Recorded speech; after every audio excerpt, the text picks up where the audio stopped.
Hello जी, कैसे हैं आप लोग। तो आज के इस वीडियो में हम लोग ना हिंदी ग्रामर के वैसे क्वेश्चन को करेंगे जो हर एक बार आपके एग्जामिनेशन में पूछे गए हैं। ठीक है, जैसे संधि हो गया, समास हो गया, इन सारे टॉपिक को हम लोग आज हिंदी ग्रामर में कंप्लीट कर रहे होंगे। ठीक है, तो चलिए जल्दी से शुरू करते हैं और देखते हैं अपने फर्स्ट क्वेश्चन को कि क्या बोल रहा है। तो फर्स्ट क्वेश्चन जो हमारा बोल रहा है कि विद्यालय का संधि विच्छेद क्या होता है। तो विद्यालय का संधि विच्छेद क्या होता है जी।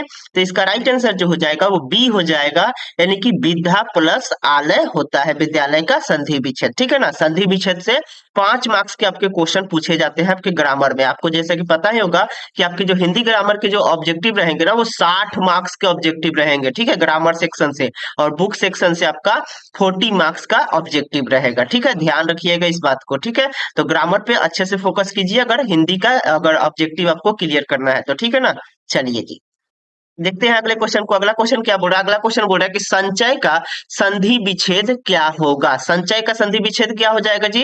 तो इसका राइट आंसर जो हो जाएगा वो सी हो जाएगा, यानी कि सम प्लस चय। ठीक है, सम प्लस चय। सम, ये सम जो म जो है ना वो आधा म है। ठीक है ना, ये याद रखिएगा। और अनुस्वार का मतलब ही होता है आधा म। ठीक है ना, तो सम चय हो जाएगा। ठीक है, चलिए आगे, चलिए जी अगले क्वेश्चन को देखते हैं क्या बोल रहा है। अगला क्वेश्चन बोल रहा है कि यथोचित का संधि विच्छेद है। यथोचित का संधि विच्छेद क्या है।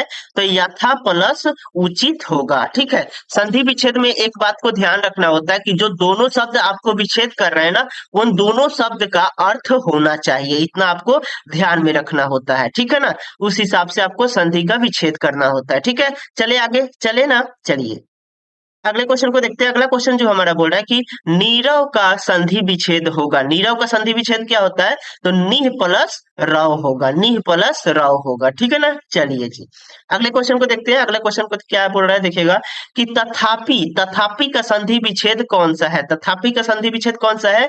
तो तथा प्लस अपि है, तथा प्लस अपि। ठीक है ना, चलिए अगले क्वेश्चन को देखिए अपने। अगला क्वेश्चन क्या बोल रहा है हमारा कि अतिशय में कौन सा उपसर्ग है। अतिशय में कौन सा उपसर्ग है जी। तो अति जो है ना वही उपसर्ग है। उपसर्ग जो होता है वो पहले लगता है और प्रत्यय जो है वो बाद में लगता है, इतना आपको याद रखना है। मैंने उपसर्ग और प्रत्यय का ट्रिक बना दिया है, अगर आपने नहीं देखा है तो वहां से जाकर देख लीजिएगा। ठीक है ना, चलिए अगला क्वेश्चन जो हमारा बोल रहा है कि स्वागत में उपसर्ग है। स्वागत में कौन सा उपसर्ग है जी। तो इसका राइट आंसर जो हो जाएगा वो सु हो जाएगा, सु हो जाएगा। स्वागत में जो उपसर्ग है वो सु है। ठीक है ना, चलिए अगले क्वेश्चन को देखिए हम अपने। अगला क्वेश्चन क्या बोल रहा है हमारा। अगला क्वेश्चन है कि प्रभुता में कौन सा प्रत्यय है। प्रभुता में कौन सा प्रत्यय है। तो ता है, ता है। ठीक है ना, प्रभु एक हो जाएगा और ता हो जाएगा। प्रभु एक शब्द है और ता एक अलग शब्द है। ठीक है ना, चलिए अगला क्वेश्चन क्या होता है देखिएगा। अगला क्वेश्चन जो बोल रहा है हमारा कि गायक में प्रत्यय कौन सा है। गायक में कौन सा प्रत्यय है जी। तो अक प्रत्यय है। यक प्रत्यय, बहुत सारे बच्चे यक प्रत्यय मार देते हैं, पर यक जो है ना वो गलत हो जाएगा, अक प्रत्यय है। ठीक है ना, याद रखिएगा इसको। ठीक है, एग्जाम में बहुत बार ये पूछा गया है। ठीक है, चलिए अगले क्वेश्चन को देखते हैं। अगला क्वेश्चन जो बोल रहा है बाछे खिलाना मुहावरे का क्या अर्थ है। बाछे खिलाना मुहावरे का क्या अर्थ होता है। तो इसका राइट आंसर जो हो जाएगा वो सी हो जाएगा, यानी कि अत्यंत प्रसन्न होना। ठीक है, अत्यंत प्रसन्न होना, आवश्यकता से अधिक खुश होना, उसी को अत्यंत प्रसन्न होना बोलते हैं। ठीक है ना, अगला क्वेश्चन क्या बोल रहा है देखिएगा कि हाथ पैर मारना मुहावरे का क्या अर्थ है। हाथ पैर मारने मुहावरे का क्या अर्थ है। तो इसका राइट आंसर हो जाएगा काफी प्रयत्न करना। काफी प्रयत्न करना इसका राइट आंसर हो जाएगा। ठीक है, आवश्यकता से अधिक कोशिश करने को ही हाथ पैर मारना मुहावरा होता है। ठीक है ना, मतलब काफी प्रयत्न करना।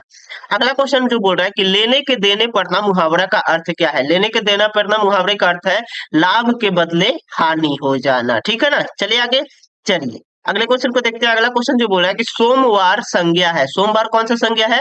तो व्यक्तिवाचक संज्ञा है, व्यक्तिवाचक संज्ञा है सोमवार। ठीक है ना, चलिए अगला जो क्वेश्चन हमारा बोल रहा है कि घर संज्ञा है। घर कौन सा संज्ञा है। तो इसका राइट आंसर जो हो जाएगा वो बी हो जाएगा, यानी कि जातिवाचक संज्ञा है। ठीक है ना, चलिए जी अगले क्वेश्चन को देखते हैं। अगला क्वेश्चन जो हमारा बोल रहा है कि राम कलम से लिखता है में से किस कारक की विभक्ति है। तो से जो है वो किस कारक की विभक्ति है।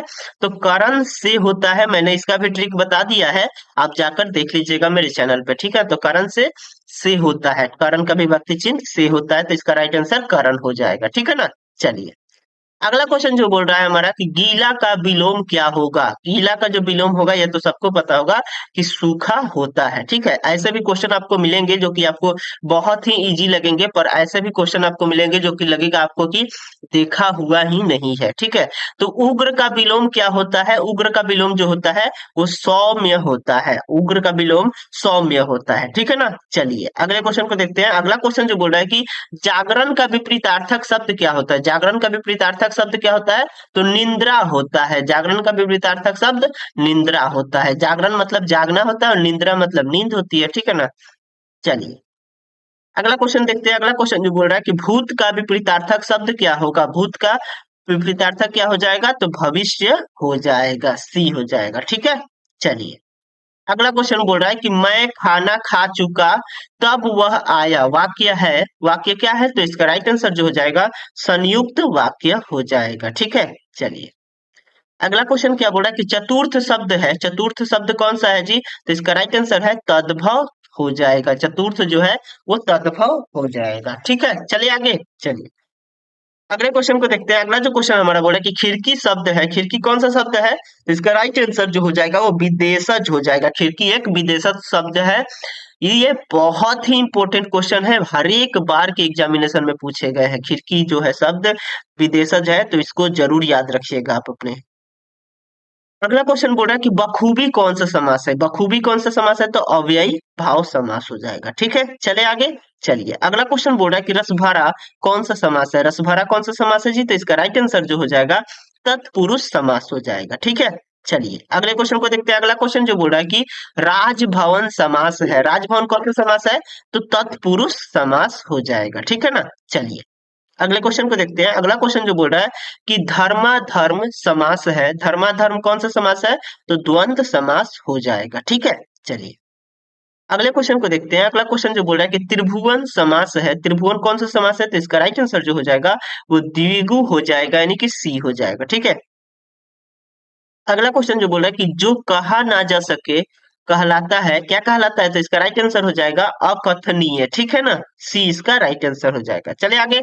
चलिए अगले क्वेश्चन को देखते हैं। अगला क्वेश्चन बोल रहा है कि जिसका कोई नाथ ना हो कहलाता है। क्या कहलाता है, तो इसका राइट आंसर हो जाएगा अनाथ हो जाएगा। ठीक है।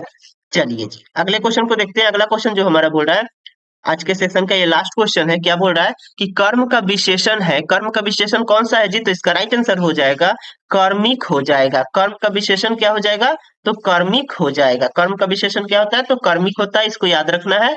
और अगर आप लोग चाहते हैं कि ऐसे ही वीडियो में और लेकर आऊं, तो वीडियो को लाइक जरूर कीजिएगा और दोस्तों को पास शेयर जरूर कर दीजिए, जिससे कि उन लोगों को भी हेल्प हो सके।